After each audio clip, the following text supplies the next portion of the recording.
अज्ञानतिमिरान्धस्य ज्ञानाञ्जनशलाकया चक्षुरुन्मीलितं येन तस्मै श्रीगुरवे नमः।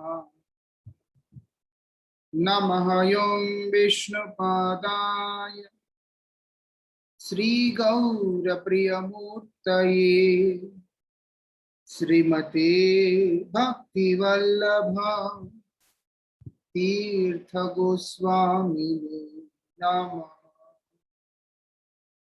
यतीन्द्रियनमस्तुभ्यं गौरकृष्ण प्रियात्मने रूपानुगगति ज्ञाय गुरुदेवाय ते नमः। पतित पावन परम करुणामय परमाराध्यतम श्रील गुरुदेव नित्य लीला प्रविष्टों विष्णुपाद परमहंस परिव्राजकाचार्य अष्टोत्तर शतश्री श्रीमद श्रील भक्ति वल्लभ तीर्थ गोस्वामी महाराज जी के अभय चरण में असंख्य कोटि साष्टांग दंडवत प्रणाम करते हुए उनकी अहेतु की कृपा प्रार्थना करता। परमाराध्य श्रील गुरुपाद पद्म की असीम कृपा से इस दिव्य चर्चा को करने का सौभाग्य हमें प्राप्त हो रहा है, जिसके अंतर्गत भक्ति मार्ग में आने वाले बहुत सारे अवरोधों को समझने का सौभाग्य प्राप्त हो रहा है। इस संसारिक जीव जो कि अपने मन के दास होता है, अपने ही विचारों के अधीन रहता है, इसके चलते उसके मन में जैसे भाव आता है उसी प्रकार से आचरण करते हुए उसी को भगवद भक्ति के रूप में भी समझने लगता है। लेकिन हमारे आचार्य हम लोगों के आगे स्पष्ट रूप से इन चीजों को रखते हुए बतला रहे हैं कि वास्तविकता में भगवत भजन किस प्रकार से हो सकता है, और भी अगर सांसारिक रूप से कहे किस प्रकार से एक व्यक्ति व्यवहारिक जीवन के अंदर भी सुखी रह सकता है।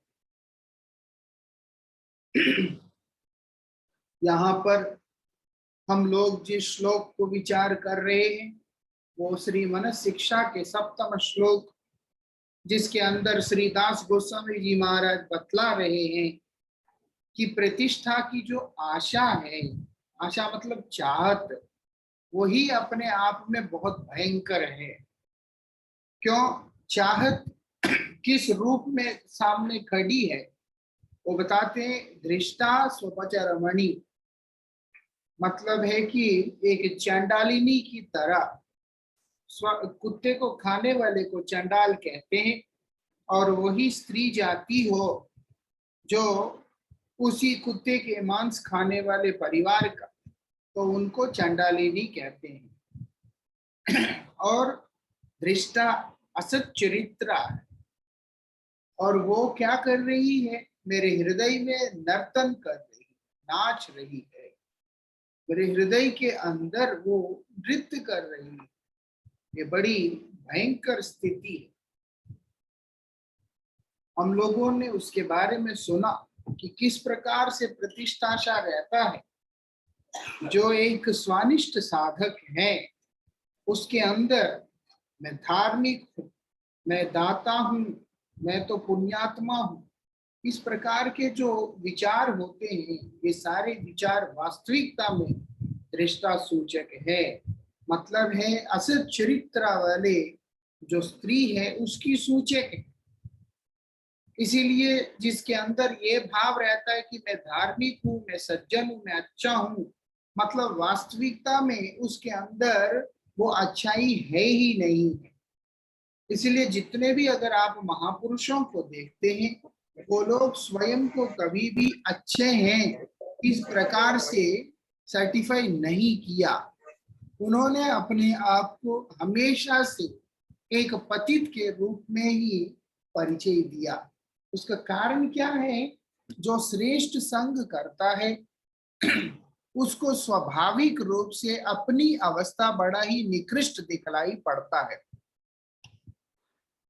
उसको स्वाभाविक रूप से अपनी अवस्था निकृष्ट दिखलाई पड़ता है। जब सामने वाले को हम गुरुत्व नहीं देते हैं अथवा सामने वाला व्यक्ति श्रेष्ठ नहीं होता है, वहां पर हम अपना श्रेष्ठता को प्रकट करने का प्रयास करते हैं। तो इसीलिए यह चीज समझना होगा, श्रेष्ठ संग करने वाला व्यक्ति कभी भी स्वयं को उसके सम्मुख में श्रेष्ठ मान ही नहीं सकता है। जिस प्रकार से एक विद्यार्थी अपने अध्यापक के सामने अपने आप को श्रेष्ठ नहीं मान सकता है अगर वो सही विद्यार्थी है, ठीक उसी प्रकार से एक शिष्य अपने आप को अपने गुरुदेव के सम्मुख में श्रेष्ठ नहीं मान सकता है। जैसे परमाराध्य श्री गुरु महाराज जी के समीप में बैठकर अपने आप को कुछ समझने का धृष्टता कोई भी नहीं कर सकता है। यही विशेषता है। मतलब जो जितना श्रेष्ठ के आगे रहता है वो स्वयं को उतना ही छोटा समझता है। उसके अंदर कभी भी ये अभिमान नहीं आता, उसके अंदर कभी भी यह प्रतिष्ठा की धृष्टता कभी भी उसके अंदर नहीं आता है। इसलिए बोलते हैं जिसके अंदर अपने आप के प्रति श्रेष्ठ भाव आ रहा है, मतलब है ये स्वपच रमणी जो धृष्टा है उसके हृदय में नृत्य कर रही है। संभल के रहना होता है इसीलिए।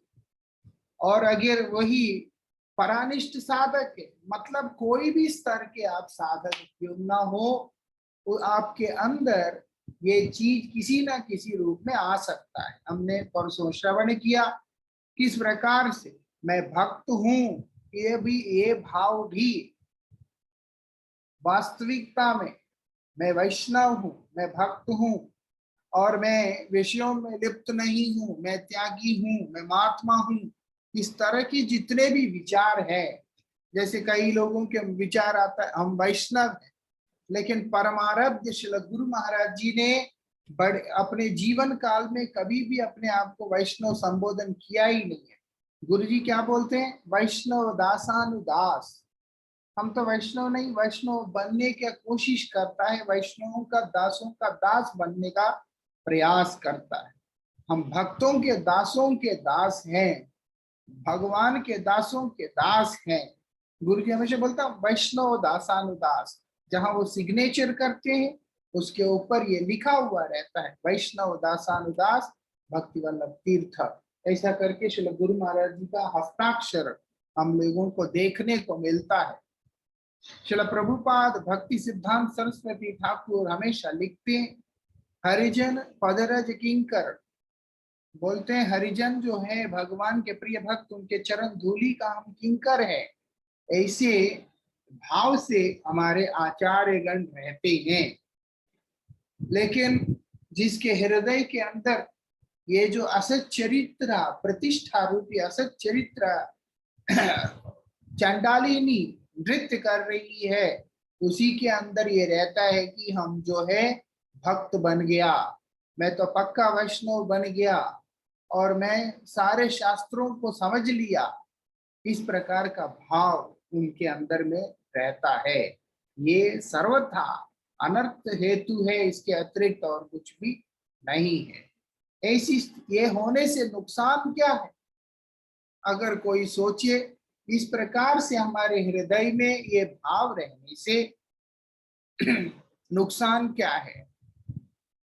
बोलते हैं जीवन में ऑप्टिमिस्टिक होना चाहिए। क्या होना चाहिए? कि अवश्य रक्षी में कृष्ण विश्वास पाल, भगवान मेरा रक्षा निश्चित रूप से करेंगे। इस प्रकार के भाव होना चाहिए, भरोसा होना चाहिए, लेकिन अभिमान नहीं होना चाहिए, प्रतिष्ठा की कामना नहीं होना चाहिए। वो बड़ा खतरनाक है। वो रहने से नुकसान क्या है? कई लोगों के अंदर होता है मैं तो अभी भक्त बन गया, मेरा रक्षा करना तो भगवान का काम है। एक व्यक्ति परम गुरु महाराज जी के पास आकर के कहता है कि ये जो भगवत गीता जी के अंदर अनन्यास चिंते अंतो माम ये जना पर्युपास्ते वाला जो श्लोक है, वो शायद बाद में उसके साथ में जोड़ा गया है। मूल जो उपदेश है भगवान का उसमें वो नहीं है। तो परम गुरु महाराज जी उससे पूछते हैं, आपको ये बात लगता क्यों है, ऐसा क्यों लगता? वो व्यक्ति कहता है, मैं तो भगवान का अनन्य भक्त हूं। मैं तो खुद ही सर्टिफाई करके बोल रहा है कि मैं भगवान का अनन्य भक्त हूं, लेकिन मैं देखता हूं मेरा योग और क्षेम भगवान तो वहन कर नहीं रहे हैं। इसीलिए मुझको लगता है ये श्लोक वास्तविकता में उसमें था नहीं, बाद में जोड़ा गया है।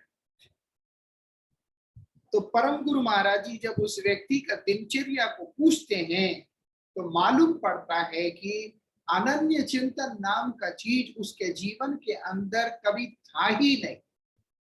जब भगवान के प्रति अनन्य चिंतन ही नहीं है और उसके बाद भगवान की परियोपासना नहीं है और नित्य भगवान के चरणों में लगा हुआ नहीं है, तो किस प्रकार से आशा कर सकता है? अगर हम देखते हैं हमारा भी यही अवस्था है। हमको तिलक करने में शर्म आता है।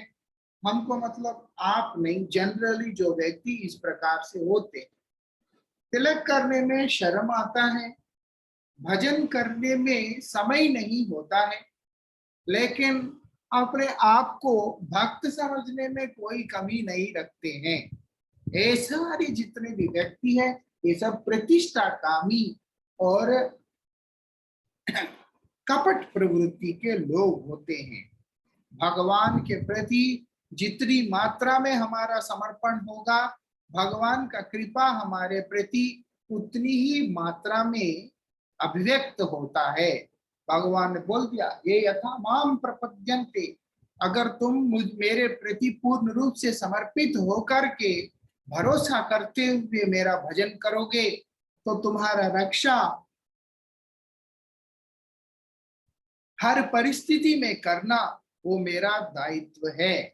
मैं तुम्हारा रक्षा करने के लिए खड़ा हूं, तुम्हें किसी और की सहारे की आवश्यकता नहीं पड़ता है, लेकिन तुमको पूर्ण रूप से मेरे शरणागत होना होगा। भगवान शरणागत त्राण है, आर्तजन परायण है। जो लोग दुखी हैं, जो लोग शरणागत हैं, भगवान के पाद पद्म में जाके उन सब की रक्षा करने का काम भगवान का है। लेकिन इतना दुख होने के बाद भी, इतने परेशानियां होने के बाद भी हम लोग भगवान के चरणों में जा नहीं पाते। उसका कारण क्या है? हमारी अंदर घुसी हुई ये प्रतिष्ठा की आशा, और ये प्रतिष्ठा की आशा के परिणाम में जो कपटता हमारे अंदर घुस गया, बड़ी भयंकर चीज है। कपटता हमारे अंदर घुसा, वो हम लोगों को कभी भी भगवान का करीब नहीं जाने देता है। आगे क्या बोल रहे हैं, नुकसान क्या इससे? बोलते कथम साधु प्रेम स्पृशति सुचिरेतन मन। बोलते ये मन के अंदर, ये अपवित्र मन के अंदर साधु प्रेम का स्पर्श किस प्रकार से होगा? साधु प्रेम क्या होता है? भगवत प्रेम। साधु के हृदय में भगवान के प्रति जो प्रेम है वो मेरे हृदय को स्पर्श कैसे करेगा? यही सबसे बड़ी विकट स्थिति है।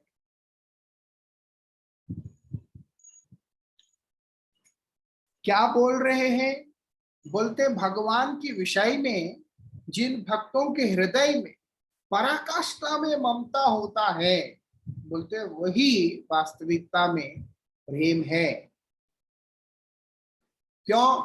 वो बोलते हैं भाव की वहां परिपक्व अवस्था हो चुका है, भाव की परिपक्व अवस्था हो गया। इसके परिणाम में क्या हुआ? जो साधक का जो हृदय है वो द्रवीभूत हो गया, पिघलने लगा है, चित्त पिघलने लगा।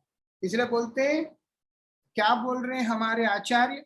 अपराध फले मम चित्त भेलो वज्र समा तुया नामे नालभे विकार, अपराध फले मम, अपराधों के कारण। अपराध कहाँ से आता है? स्वरूप भ्रम से आता है। व्यक्ति का जब अपने स्वरूप को लेकर के भ्रम उत्पन्न होता है, उस भ्रम से क्या हो रहा है? उसको असत तृष्णा उसके हृदय में घुस गया। जब असत तृष्णा आया, वो बोलते हैं उसी के परिणाम में हृदय दुर्बल हो गया। ये दुर्बल हृदय के साथ जो भी कार्य करता है उससे अपराध ही होता है। दुर्बल मतलब कमजोर, जिसका हृदय कमजोर है।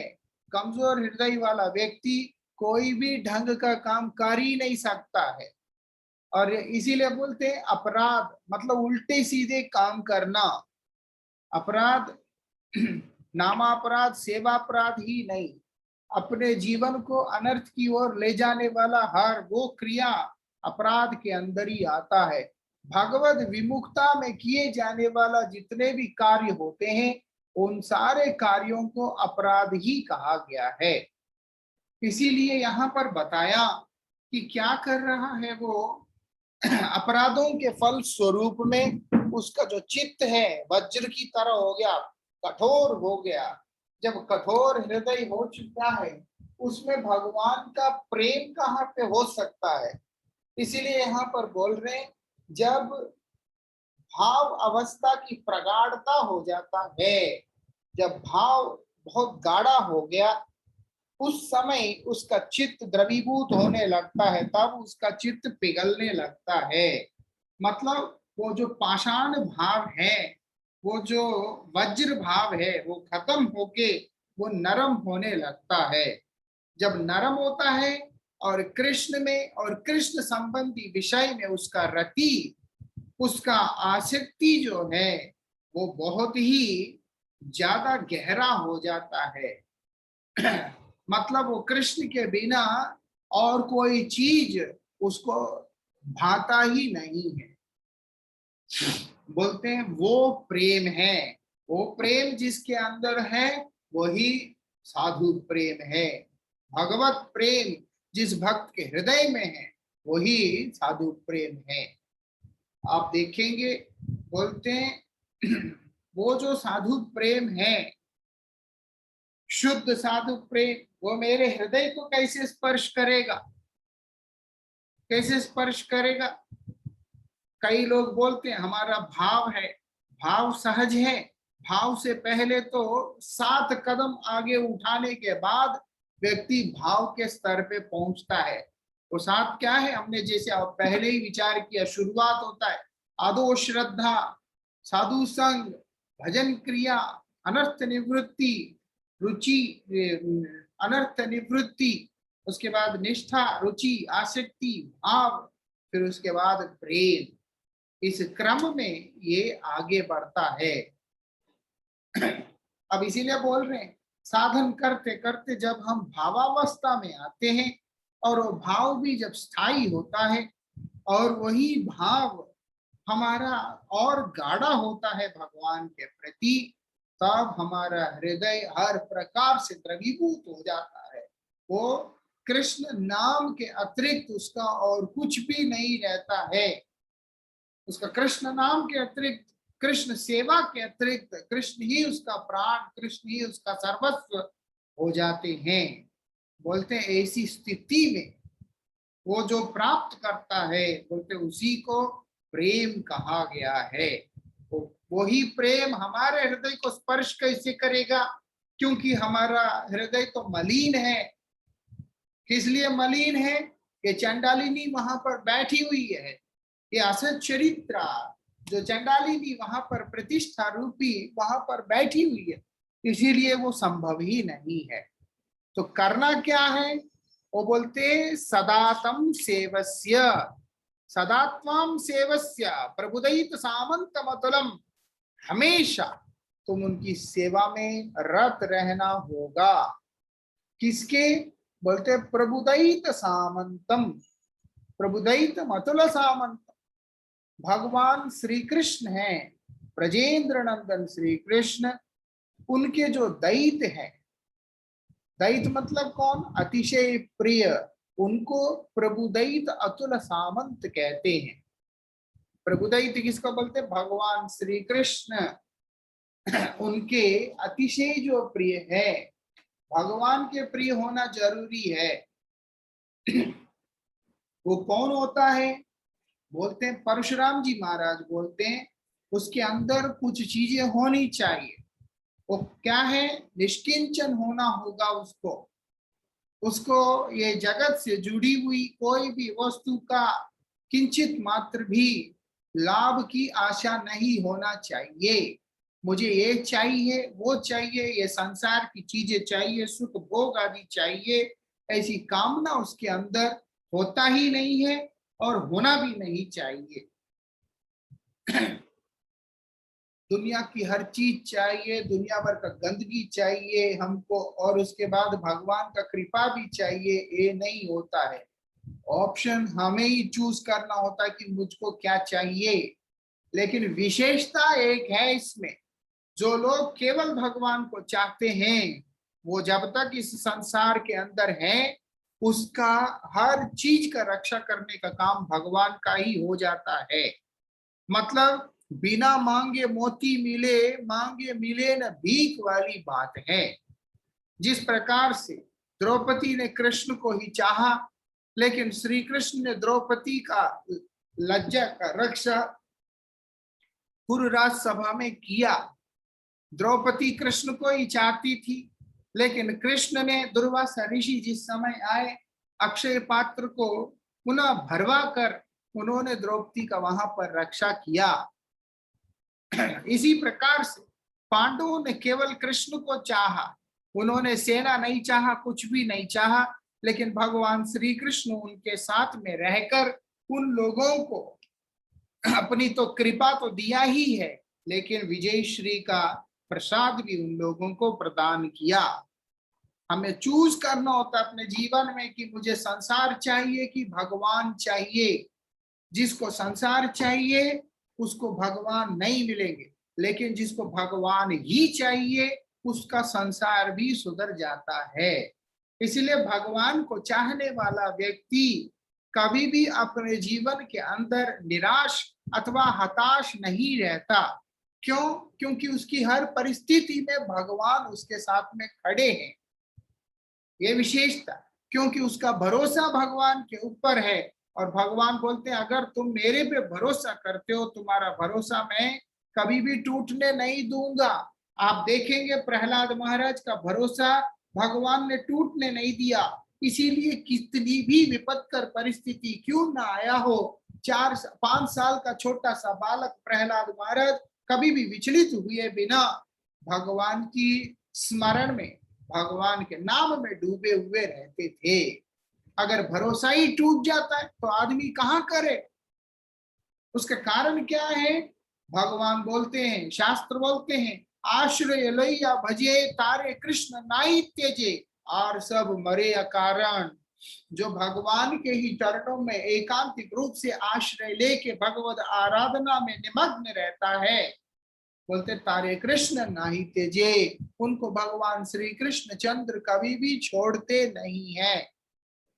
भगवान उसको नहीं छोड़ते, क्योंकि उसको और कोई वस्तु की आकांक्षा ही नहीं, उसको कुछ और चाहिए ही नहीं, उसको और कुछ भी नहीं चाहिए। इसीलिए बता दिया और सब मोरे अकारण। जो लोग मन में एक रखता है, जो लोग भजन नहीं करना चाहता है, ठीक से माला नहीं करना चाहता है, ठीक से संध्या नहीं करना चाहता है, ठीक से सेवा नहीं करना चाहता है, जिसको भगवान के ऊपर भरोसा नहीं कि भगवान मुझ पर कृपा करेंगे, अथवा जिसको गुरुदेव के ऊपर भरोसा नहीं है कि गुरुदेव मेरे मंगल करेंगे, ये सारे व्यक्ति निश्चित रूप से अपने लिए अनर्थ के ही आमंत्रण कर रहे हैं। क्या होगा? हाथ में जीवन भर भिखारी रह गया आदमी हाथ में, लेकिन उसके पास करोड़ों की कीमती चीज है। हाथ में करोड़ों की कीमती चीज को पकड़कर जीवन भर भिखारी रहना कितना बड़ा दौर्भाग्य है। उसी प्रकार से हमारे जीवन में भगवान श्री कृष्ण चंद्र का दिव्य नाम है, और उसके बाद सब कुछ होने के बाद भी गुरुदेव है, भगवान है, नाम भगवान का नाम है और भगवत शिक्षा है, सब होने के बाद भी अपने परमार्थ से अपने आप को हाथ धो लेना, ये बिल्कुल वही है। यहाँ पर बताया कि भगवान का अतिशय प्रिय कौन होता है, ऐसे जो निष्किंचन भक्त होते हैं, जो कुछ भी आशा नहीं करते, उनको कुछ भी चाहत नहीं होता है। तो क्या है, ऐसा तो नहीं है इस संसार में कोई भी व्यक्ति के अंदर किसी भी प्रकार का चाहत नहीं है, बोलते होता है क्या, हरिपाद पंकज पुराग लुब्ध, भगवान के चरण कमलों के जो मकरंद है, जो अमृत है, उसको पान करने के लिए लोभ ही रहता है। अगर कुछ चाहिए, वो क्या चाहिए, हरिपाद पद्म में की मकरंद चाहिए, वो अमृत चाहिए। भगवान के चरण कमलों में जो लगा हुआ जो अमृत है, उसको ही प्राप्त करने की इच्छा है और कुछ नहीं चाहिए। और क्या बोलते हैं, क्यों बोलते हैं, भगवान के चरणों में जाने से वहां पर मृत्यु के लिए स्थान नहीं है, इसीलिए वो अमृतमयी श्री चरण है। अमृत क्या है, जो मृत्यु से आदमी को निकाल दे, बचा दे, इसलिए बोलते हैं भगवान के चरण कमलों में लगा का जो अमृत है, मतलब क्या है, भगवान के श्री चरण कमलों की प्राप्ति, जिनके प्राप्ति के बाद व्यक्ति के जीवन में मृत्यु बोलकर के कोई चीज होता नहीं। जहां पर मृत्यु नहीं वहां पर जन्म नहीं, जहां जन्म और मृत्यु नहीं वहां जरा और व्याधि नहीं, जहां जरा जन्म मृत्यु जरा व्याधि नहीं वहां आदि दैविक आदि भौतिक आध्यात्मिक ताप नहीं, जहां पर त्रिताप नहीं वहां पर किसी भी प्रकार की उद्विग्नता नहीं है विषयों के कारण अथवा काम क्रोध लोभ मोह मद मात्सर्य आदि के कारण।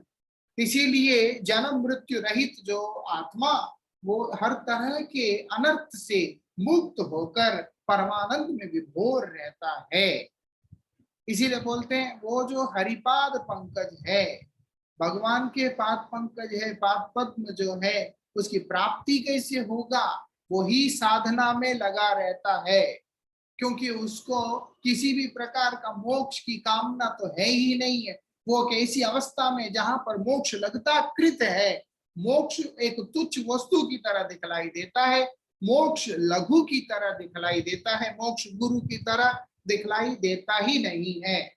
इसीलिए बोलते हैं भगवत पाद पद्म का जो प्राप्ति, उसी का वही एकमात्र जिसका लोभ है, उसकी प्राप्ति का लोभ क्या है कि भगवान के चरण, और किस चीज में उसका रुचि रहता है उन चरणों को प्राप्ति करने के लिए, बोलते हैं श्रीमद कथा श्रवण कीर्तन तत्परो। या हम लोग अक्सर इस संसार का व्यक्ति थोड़े बहुत भगवान के बारे में सुनकर बातें बड़ी बड़ी करते हैं कि मुझे जो है भगवान का प्रेम चाहिए अथवा भगवान का सेवा चाहिए, ऐसी ऐसी बातें हम लोग करते हैं। लेकिन वास्तविकता में परमाराध्य श्री गुरु महाराज जी बोलते सबसे पहले प्रार्थना करो नाम प्रभु की सेवा की। नाम प्रभु की सेवा कैसे करेंगे, हरिनाम करते हुए। बोलते हैं पहले नाम प्रभु की सेवा की प्रार्थना करो, उससे नाम प्रभु अपने रूप, अपने गुण और अपनी लीलाओं का अनुभव कराएंगे। जब वो अनुभव कराएंगे उसके बाद विग्रह और स्वरूप की बात करना है, उसके बाद इन चीजों की बात करना, इसके पूर्व में नहीं।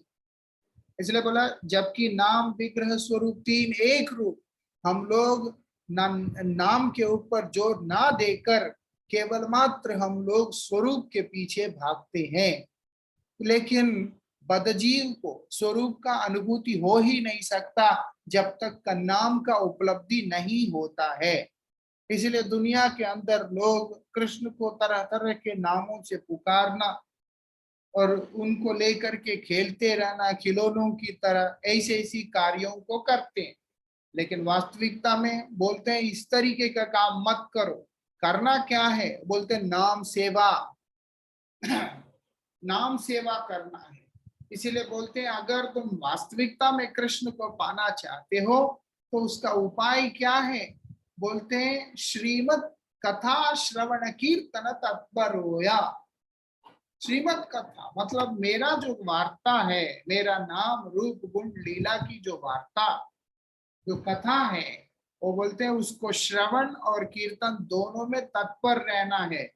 जिसको हरि कथा सुनने में आलस्य आता है, जिसको भगवान का नाम का गुणगान करने में आलस्य आता है, वो व्यक्ति कभी भी भगवान की उस कृपा को प्राप्त कर ही नहीं सकता है। भगवान का कृपा को अगर किसी ने प्राप्त करना है, भगवान की कृपा को अगर किसी ने प्राप्त करना है, भगवान के कृपा को किसी ने अगर प्राप्त करना है, उसका उपाय क्या है? श्रीमद् कथा, भगवान के दिव्य कथा और भगवान के दिव्य कीर्तन, इन चीजों में हमेशा तत्पर रहना होगा। हरि कथा और कीर्तन में तत्पर ना रहने पर कोई भी व्यक्ति कभी भी भगवान को प्राप्त नहीं कर सकता है। ये विशेषता है। अगर कोई सोचे मेरे जागतिक दुख भी चले जाए, हम चाहते हैं कि हमारे दुनिया के सारी दुख मिट जाए और हमारे जीवन के अंदर सब कुछ अच्छा हो जाए और हम लोग सुखी रह ले। जब व्यक्ति भगवान के साथ कपट करता है, भगवान का नाम का आश्रय नहीं लेता है और भगवान को कोसने लगता है कि तुम मेरे ऊपर कृपा नहीं किया, ऐसे जो पापिष्ट व्यक्ति हैं, वो व्यक्ति कभी भी किसी भी प्रकार से लाभ को नहीं ले पाता है। लेकिन भक्त ऐसा नहीं होगा। भक्त कैसे होगा? श्रीमद् कथा श्रवण कीर्तन तत्पर होया, सब समय तत्पर रहेगा। जितनी भी हरि कथा हो वो हमेशा हरि कथा के लिए उत्साही रहेगा, उसके अंदर हरि कथा के लिए उत्साह रहेगा कि मुझे भगवान के बारे में सुनने को मिलेगा और उसके बाद भगवान के बारे में मैं सुनूंगा तो भगवान के प्रति मेरा रति होगा, मेरा प्रेम होगा। ये भाव है। तो इसलिए बोलते हैं सिर्फ श्रवण ही नहीं, वो बोलते कीर्तन तत्पर होया। वो कीर्तन किस लिए कर रहा है? मेरे गोविंद की प्रसन्नता के लिए, मेरे गुरुदेव की प्रसन्नता के लिए, ना कि इसलिए कि मैं जो है कीर्तन करके कि मैं कुछ जानता हूं बोल करके दुनिया के आगे मैं प्रस्तुत करूंगा। ऐसा कभी भी नहीं होता है। जरा बोलते हैं श्रीमद् कथा श्रवण कीर्तन तत्पर होया। भगवान का प्रिय कोई तभी बनता है, इससे पहले नहीं बनता। उसका लोभ भगवत पाद पद्म को पाने की है और उसकी चेष्टा केवल भगवान के नाम के रूप के गुण और लीलाओं के कीर्तन और श्रवण की है। जब श्रवण करने का मौका मिलता है तो भगवान के बारे में मन लगा के श्रवण करेगा। जब भगवान के बारे में कीर्तन करने का मौका मिलता है तो मन लगाकर कीर्तन भी करेगा। और क्या बोलते हैं? भगवान के दिव्य रूप माधुरी के अंदर अपने चित्त को डुबा के रखेगा। मतलब उसका श्रवण भी उसी के लिए, उसका कीर्तन भी उसी के लिए है, क्योंकि उसका चित्त भगवान के उस दिव्य रूप माधुरी के अंदर डूब चुका है। जब ये सब करता रहेगा तो भगवान में खो जाता है। उसको फिर दीन दुनिया का कोई भी समझ, दीन दुनिया का कोई भी ज्ञान नहीं रहता है। ऐसी अवस्था में जो परमहंस बन जाता है, ऐसी अवस्था में जो पहुंच जाता है, बोलते हैं वही भगवान के अतिशय प्रिय होता है। वही भगवान के अतिशय प्रिय होता है। हर कोई भगवान का प्रिय नहीं बन जाता। हमारा ही देख लो, इस संसार के अंदर कोई भी हमको प्यारा नहीं होता। जिसके साथ हमारा मन मिलता है अथवा जिनका व्यवहार, जिनका आचरण, जिनकी हर चीजें हम लोगों को आकर्षित करते हैं, वही हमारे प्रिय होते हैं। अन्यथा दुनिया में बहुत सारे लोग होने के बाद भी वो कोई भी व्यक्ति हमारा प्रिय नहीं होता है। जहां पर मन नहीं मिलता है तो अपनों के आपस में भी ये भाव नहीं रहता। घर में रहने वाले, एक ही परिवार में रहने वाले, एक ही खून से पैदा होने वाले लोग भी के आपस में भी वो प्रेम नहीं रहता है अगर मन नहीं मिलता है तो। ये बात है, इसलिए इस चीज को समझना होगा। भगवान का अतिशय प्रिय कौन है? इस तरह का जो व्यक्तित्व है वही भगवान का प्रिय है। हर कोई भगवान का प्रिय नहीं है। हम सब भगवान के प्रिय होने का प्रयास कर रहे हैं। वो प्रयास के अंदर भी गंभीरता होना चाहिए। जिस रूप में भगवान को अच्छा लगता है वही रूप में, वही तरीका से भगवान के समीप में जाना चाहिए।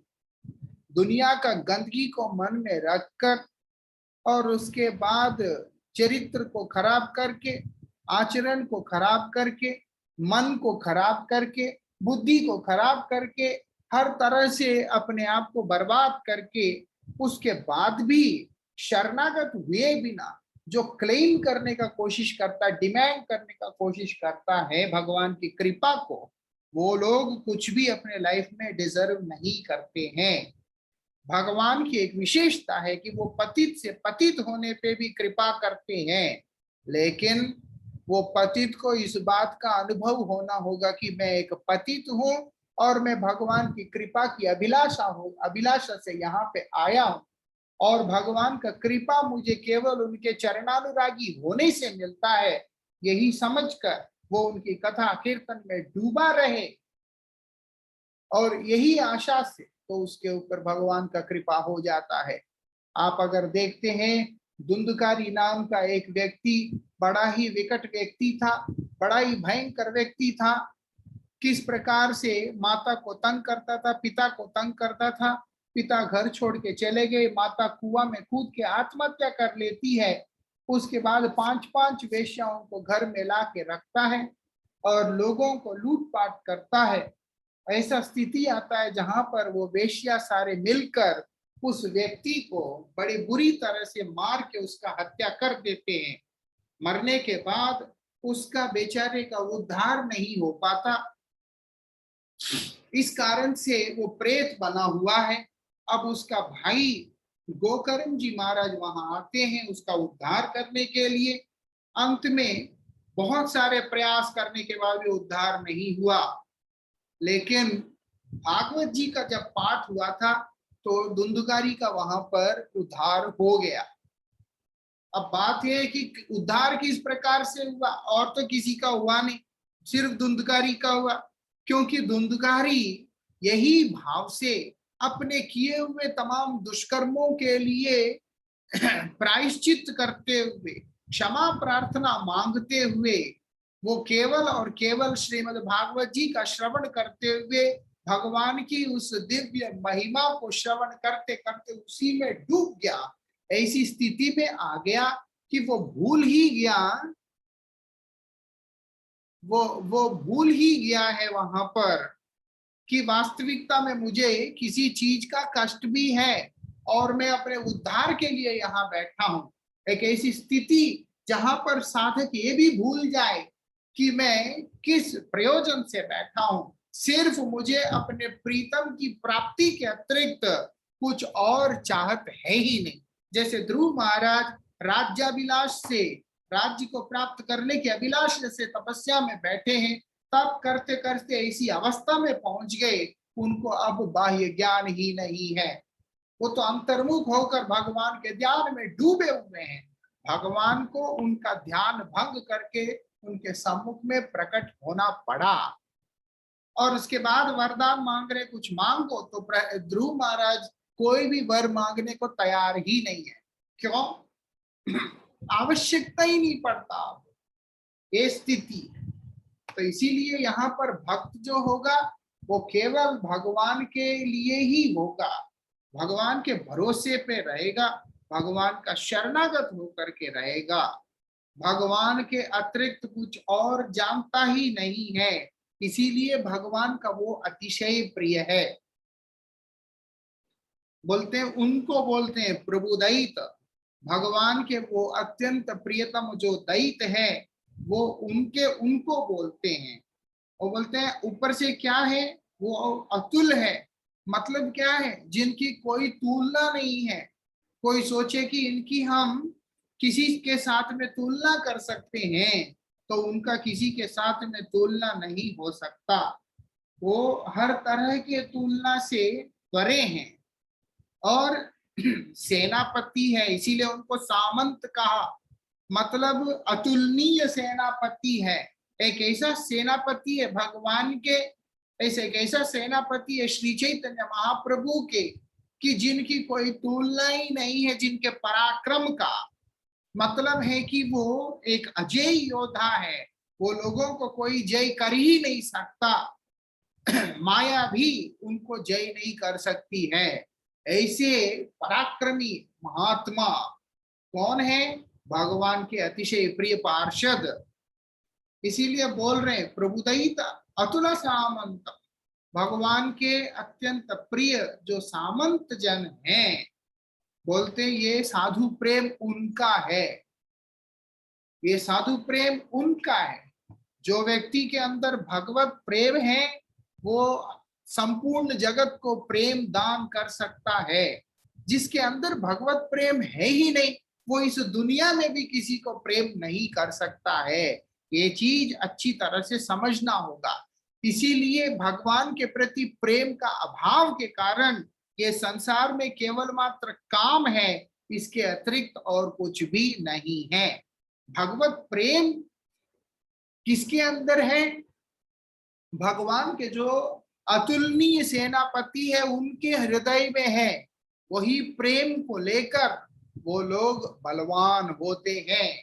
किस प्रकार से बलवान? क्योंकि भगवान के प्रिय हो चुके हैं और प्रेम के द्वारा यथा भक्ति ममूर्जिता, वो भक्ति मतलब प्रेममयी भक्ति, जैसे वो प्रेम के द्वारा मुझे अपनी ओर आकर्षित करते हैं, तो वो प्रेम का अस्त्र भक्त के पास होता है, प्रेम का धन भक्त के पास में होता है, प्रेम का संपद भक्त के पास में होता है, जिसके चलते भगवान भक्त के सब समय वशीभूत रहते हैं। जिसके वशीभूत भगवान रहते हैं, भगवान उसके पास कृपा करने के लिए नहीं रहते, अब भगवान उसके वश में होकर के रहते हैं। उससे बड़ा प्रभावशाली अथवा पराक्रमी और कौन हो सकता है? ये चीज हमें समझना होगा। आगे की चर्चा हम लोग कल करेंगे, लेकिन इस चीज को समझना, प्रेम जिसके जीवन में है, प्रेम जिसका धन है, वो निश्चित रूप से इस संसार में भी परमानंद में भी वो विभोर रहता है, और वो उस जगत में भी परमानंद में विभोर रहता है। बहुत कुछ होने के बाद भी दुर्योधन जैसे व्यक्ति सुखी नहीं है, जबकि कुछ ना होने के बाद भी भिक्षा से अपने जीवन निर्वाह करने वाले विदुर जी महाराज भी परम आनंद में विभोर रहते हैं। यही वो प्रेम की विशेषता है। आगे की चर्चा हम लोग कल करेंगे। पंचा कल्पतरुभ्यश्च कृपा सिंधुभ्य एव च पतितानां पावनेभ्यो वैष्णवेभ्यो ओम अज्ञानतिमिरान्धस्य ज्ञान